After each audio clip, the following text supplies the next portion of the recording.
ክብር ለእግዚአብሔር ይሁን። ዛሬ ከእናንተ ጋር የእግዚአብሔርን ቃል ከማቴዎስ ወንጌል ምዕራፍ 10 ከ8 ላይ ያለውን ሀሳብ እንካፈላለን። ማቴዎስ ወንጌል ምዕራፍ 10 ቁጥር 8 ላይ ያለውን እንካፈላለን። እንደዚህ ይላል፣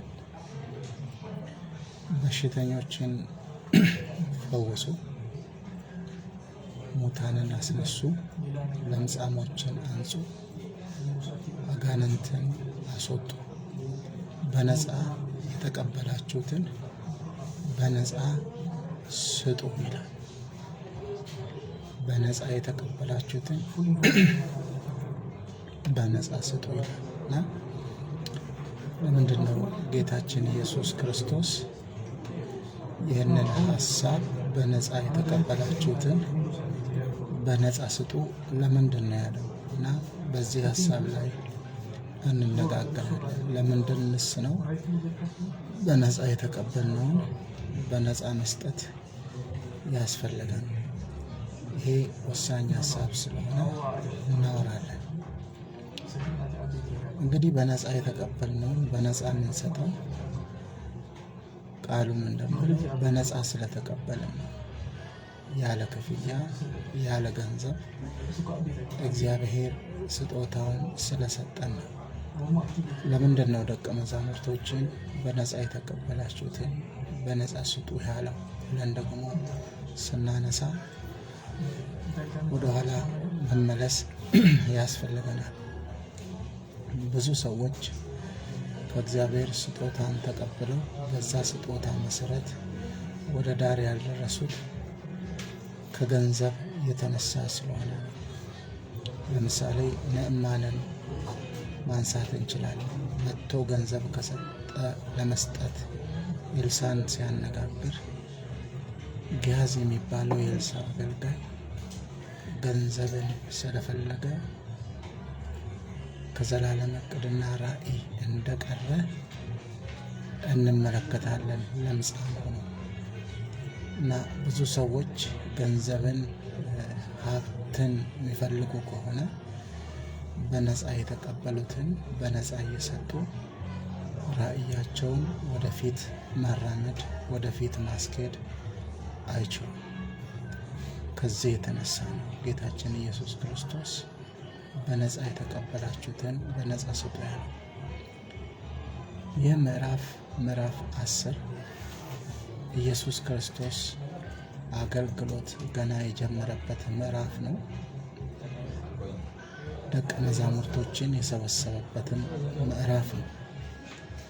ደቀ መዛሙርቶቹን ከሰበሰበ በኋላ ቀጥታ ያስቀመጠው ሀሳብ ምንድን ነው ከተባለ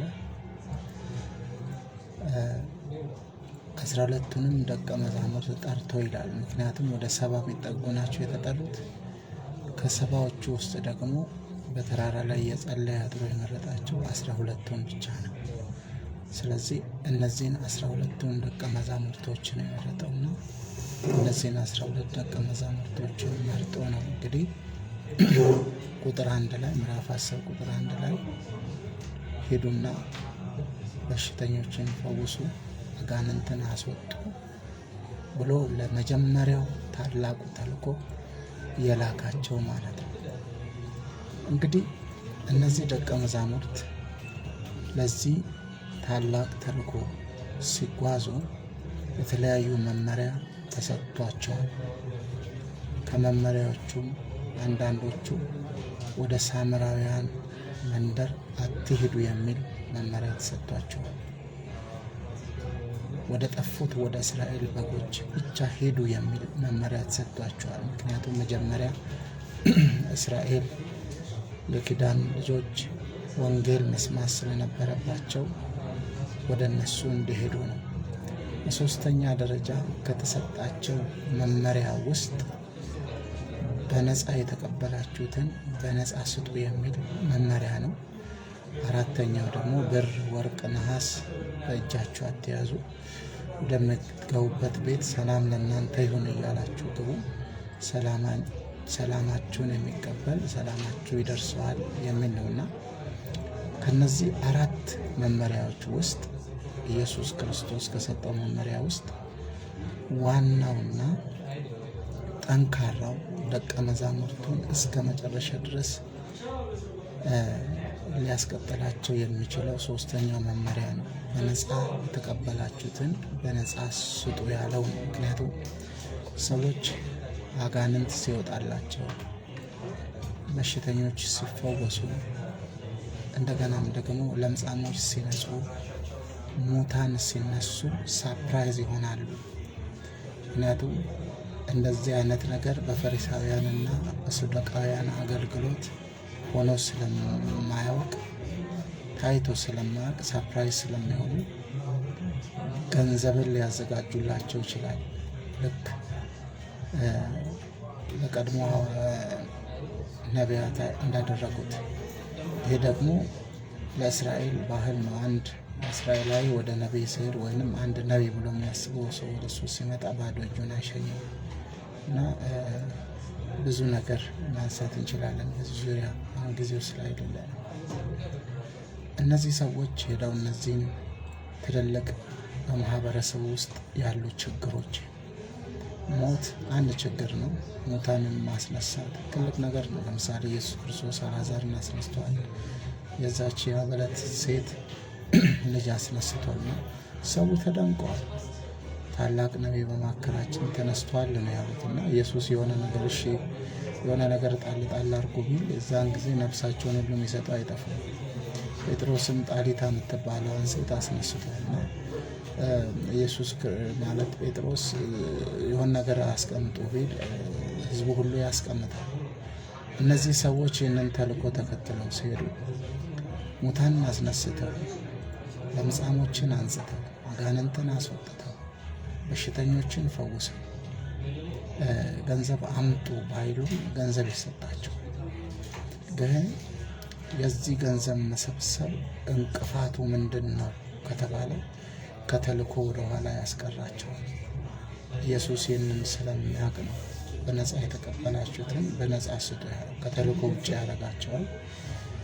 በነፃ የተቀበሉትን ስጦታ እየቸረቸሩ በተለያየ መንገድ ስጦታቸውን ለገበያ እያቀረቡ እንዲወድቁ ያደርጋቸዋል። ተራ እንዲሆኑ ያደርጋቸዋል።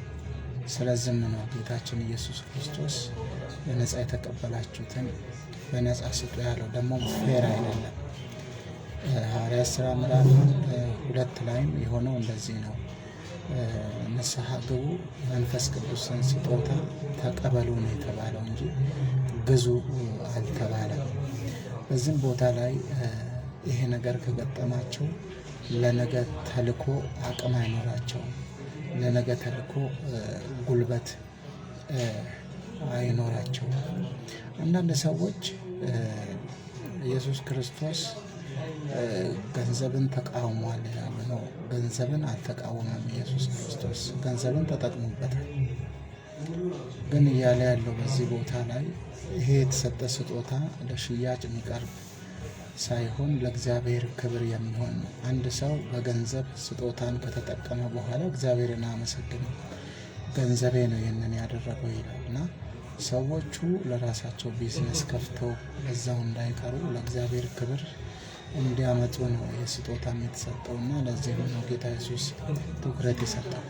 ጌታ ኢየሱስ በነበረበትም ጊዜ ገንዘብ ይሰበሰብ ነበር። ለአገልግሎቱ የሚሆን ሴቶች አዋጥተው ገንዘብ ይሰጡ ነበር። ያ ገንዘብ ግን የኢየሱስ ክርስቶስ ትልቅ ትኩረት አልነበረም። ትልቁ ትኩረት ከአብ የተቀበለው ተልእኮ ነበር። ከአብ የተቀበለው ታላቁ ተልእኮ ነበርና ይህንን ተልእኮ ነው አከናውኖ ያለፈው። በአጠቃላይ ወደዚህ ሀሳብ ስንመጣ ስጦታን ወደ ገንዘብ መቀየር ምን ያክል አስከፊ እንደሆነ እናያለን። አንደኛ የእግዚአብሔርን ክብር ይጋፋል። ሁለተኛ ራስን እንድናሳይ ያደርጋል። ሶስተኛ ተልእኮን ወይንም ራዕይን ጥለን ገንዘብ ላይ እንድናተኩርና ከገንዘብ ጋር ብቻ ጉዳያችን እንድናደርግ ያደርገናል እና ትልቅ እንቅፋት ነው። አራተኛ ደግሞ ስጦታን ወደ ገንዘብ መቀየር እግዚአብሔርን መሳደብ ነው። እግዚአብሔርን መሳደብ ነው። የእኛ ዘመን ትልቁ ቻሌንጅ፣ የእኛ ዘመን ትልቁ ተግዳሮት ምንድን ነው ብለን ብናስብ፣ ምንድን ነው ብለን ብንመለከት የእኛ ዘመን ትልቁ ተግዳሮት ሰዎች እግዚአብሔር በነፃ የሰጣቸውን ስጦታ ወደ ገበያ ማቅረብና ማቅረብ ነው። ከዚህም የተነሳ እግዚአብሔርን ክብር ወደ መጋፋት፣ ሰዎች ትኩረታቸውን እነሱ ላይ እንዲያደርጉ ማድረግ፣ እግዚአብሔርን እንደ መሳደብ የሆነ አይነት ነገር እየታየ ያለበት ጊዜ ላይ ያለ። ውጤቱ ምንድን ነው ከተባለ ወደኋላ ስንሄድ ጊያዚ ለምጻም ሆኖ ከአገልግሎት ተቆርጦ ነው የወደቀው። ይሁዳም ታንቆ ነው የሞተው። ውጤቱ ታንቆ ነው የሞተው። ተጸጸተ። ለእግዚአብሔር ክብር የሚሆን ነገር እንዳላደረገ አሰበ። ዛሬም ቢሆን ቤተ ክርስቲያን ገንዘብ የምትሰበስብበት የራሷ የሆነ መንገድ አላት። ከአስራት፣ ከመባ፣ ከስጦታ ገንዘብን ትሰበስባለች። በብሉይ ኪዳንም በምድረ በዳ ድንኳን ይሰራ ዘንድ ገንዘብ ተሰብስቧል። ሰዎች በፈቃዳቸው ነው የሰጡት። አዲስ ኪዳን ላይ ደስ ያለው ይስጥ ነው የሚለው። በፈቃደኝነት ላይ የተመሰረተ ነው። በኢንተርቴይንመንት ላይ በሆነ ማስታወቂያ ላይ የተመሰረተ አይደለም። ከዳዊትም ጋር የነበሩ ጀነራሎች በፈቃዳቸው ነው ለቤቱ ስራ ሰጡ የሚለው እንጂ ዳዊት እጁን ጭኖ እየጸለየላቸው የዘይትና የበረከት ቀን ነው ይሄን ያክል ብር አስገቡ ብሎ አይደለም። አያችሁ፣ ቤተ ክርስቲያን ገንዘብ የምትሰበስብበት መጽሐፍ ቅዱሳዊ የሆነ የተሰጠ መመሪያ አለ። ሰዎች በፈቃዳቸው ስጦታ ሳይሸጥላቸው እርዳታን ሰጥቷል። በጳውሎስ ጊዜ በነበረው የኢየሩሳሌም ረሃብ ቤተ ክርስቲያን ገንዘብ አዋጣ ሰጥታለች። ገንዘብን ለድሆች መስጠት፣ ገንዘብን ለቅዱሳን መስጠት፣ ገንዘብን ለአገልጋዮች ለአገልግሎት መስጠት ትልቅ ነገር ነው። የፊልጵስዩስ ክርስቲያኖች በፈቃዳቸው ለጳውሎስ በእስር በነበረበት ጊዜ ገንዘባቸውን ሰጥተውታል። ይሄ መጽሐፍ ቅዱሳዊ ነው። መጽሐፍ ቅዱስንም ተከትሏል እና ጳውሎስ ጨርቄን እሰጣችኋለሁ አላለም። የሆነ ነገር እጄን የሚጭንባችሁ ሁሉ በበረከት ትሞላላችሁ ወይም የባለ 50 ቀን ይሆናልና ይህንን ገንዘብ አምጡ አላለም። እና ቤተ ክርስቲያን ገንዘብ የምትሰበስብበት የራሱ የሆነ መርህ ስርዓት አላት። መባ አለ፣ አስራት አለ፣ ስጦታ አለ፣ በኩራት አለ። ይሄ ለእግዚአብሔር ቃል የሚደረግ ነው። ግን በየትኛውም ጊዜ ስጦታ አይሸጥም። ቤተ ክርስቲያን እጅን እጭንባችኋለሁ፣ በዘይት እግራችሁን አጥባለሁ፣ በዘይት ይጸለይላችኋል እና ይሄን ያህል ብር አምጡ ብላ አታውቅምም አትልምም። ይሄ የአዲስ ኪዳን ቤተ ክርስቲያን አላስተማረችም። ወደ ታሪክም ስንሄድ የካቶሊክ ቤተ ክርስቲያን ትልቁ ውድቀት ጸጋን መሸጥ ብቻ ሳይሆን አልፎም ተርፎ ራሷን እንደ መንግስት ሰማያት አስገቢ መቁጠር ነው። ትልቅ ውድቀት ለቤተ ክርስቲያን መከፈልም ምክንያት የሆነው። በአጠቃላይ ቤተ ክርስቲያን ስርዓቷን ጠብቃ መሄድ አለባት። ስርዓቷን ጠብቃ መጓዝ ይኖርባታል።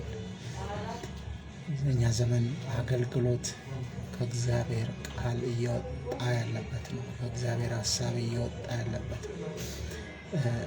የአዲስ ኪዳን መመሪያ፣ የብሉይ ኪዳን መመሪያ ስለ ገንዘብም እኮ የሚለው አገልጋዮች እንዲበሉ እንደገናም ደግሞ በስጦታ የእግዚአብሔር ቤት እንዲታነጽ እንዲሰራ ወዘተ ነው እንጂ አንድ ሰው ለራሱ እንዲሰበስብ አይደለም። እዚህ ጋር ታዲያ ይኸው የእግዚአብሔርን ቤት ሊሰሩ አይደለም ወይ ልትሉ ትችላላችሁ። እግዚአብሔር ቤት ሊሰራ ከሆነ ህዝቡ በፈቃደኝነት ያወጣ፣ ስጦታ አይሸጥ። ትልቁ ነገር ቀጥታ ወደ ስጦታ ችርቻሮ አትግቡ ነው። ይሄኛው ወሳኝ የሆነ ሀሳብ ስለሆነ ወደ ስጦታ መሸጡ እኮ ስለተገባ እኮ ነው። 5,000 ያልያዛችሁ አትምጡ የተባለው፣ 10,000 ብር ያልያዛችሁ አትምጡ የተባለው እኮ ስጦታ ወደ መሸጥ ወደ መቸርቸር ስለተገባ ነው። ጌታ ኢየሱስ እኮ ያለው እኮ ሙታንን አስነሱ፣ በሽተኞችን ፈውሱ፣ ለምጻምን አንጹ፣ አጋንንትን አስወጡ ሲል አስከፍሉ ያላለው እኮ ለዚህ ነው። ምክንያቱም ድሆች ከየት ይመጣሉ? ምክንያቱም ይሄ ወንጌል ለድሆች ነው የሚሰበከው፣ በመንፈስ ድሆች ለሆኑትም እንደገናም ደግሞ ከማህበረሰቡ ዝቅተኛ ደረጃ ለተሰጣቸው ባሮች፣ ሴቶች፣ ድሆች ነው ወንጌል የተሰበከውና የእኛ ዘመን አካሄድ ጋርዶች በር ላይ የሚከረክሉ ከሆነ ጋርዶች እየገረፉ የሚያስወጡ እኮ ዘመን ላይ ደርሰናል። እና ይሄ አካሄድ እግዚአብሔራዊ ሳይሆን ሰዋዊ ስለሆነ የቤተ ክርስቲያንን ክብር፣ የሰዎችን ክብር፣ የእግዚአብሔርን ክብር ያቃለለና አሳዛኝ የሆነ ጉዳይ ነው። ምናልባት ብዙ ሰዎች ይህንን ለማድረግ ከመጓጓታቸው የተነሳ እግዚአብሔር ሳይሰጣቸው ከአጋንንቱም ከመናፍስቱም በተለያየ መንገድ እየተቀበሉ ይህንን እያደረጉ ያሉ አሉ። ወንጌል ተጥሏል። ክርስቶስን ማዕከል ያደረገ መስቀሉን ማዕከል ያደረገ ወንጌል በገንዘብ እየተለወጠ ያለበት ጊዜ ስለሆነ ቤተ ክርስቲያን አደገኛ ውድቀት ላይ አደገኛ አካሄድ ላይ እየገባች ስላለች መጠንቀቅ ያስፈልጋል። እንደ እግዚአብሔር ቃል ልንሰብክ፣ እንደ እግዚአብሔር ቃል ልንቆም ይገባናል። እግዚአብሔር ቃል መሰረት እንዲመረጉ ሰዎችን መቃወም አለብን፣ መዋጋት አለብን። በእግዚአብሔር ቃል መሰረት መጽናት አለብን። እግዚአብሔር እርዳን። ይህንን ስብከት በዩቲዩብ ታገኛላችሁ፣ ተከታተሉ። እግዚአብሔር ይባርካችሁ። ለዛሬ በቀና